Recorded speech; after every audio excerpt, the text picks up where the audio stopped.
Hello guys, good morning. Alam niyo po ba na automatic na nababawasan ang GCash natin once na naka-turn on ito sa ating GCash account?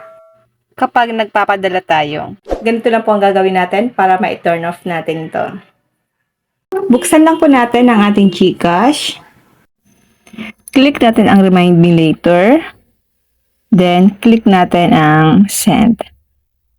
Diba guys, kapag nagsasend tayo ng pera, sa mga sasendan natin ng pera ay hindi po natin napapansin na naka-turn on na pala itong settings na ito. Halimbawa guys, dito tayo mag-send. Halimbawa lang ito guys.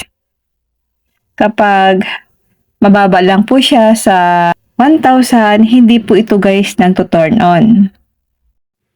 Halimbawa guys, 50 pesos, 20 pesos, hindi po ito guys nagto-turn on kapag mababa lang. 100 dahil po maliit lang po yung pera sa GCash ko, kaya po nagkulay red siya.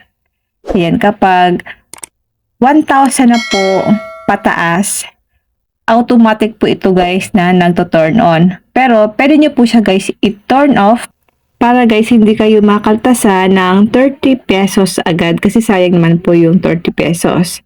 Automatic po kasi ito guys nagto-turn on once na magsasend tayo ng 1,000 pataas.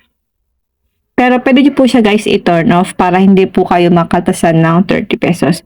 Pero kung gusto nyo pong ma-protection na naman yung pera na ipapadala nyo sa isang tao, okay lang naman guys na naka-turn on yan. Kung gusto nyo pong maprotektahan yung pera nyo sa mga nag-i-scam.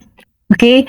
Pero kung kilala nyo po yung papadala nyo at ayaw nyo pong makaltasan kayo ng 30 pesos, i-turn off lang po natin ito guys lagi. Bago po natin guys i-send ang pera na ipapadala natin. Yun lang guys, sana po may natutunan kayo sa aking video and now thank you for watching. God bless you all.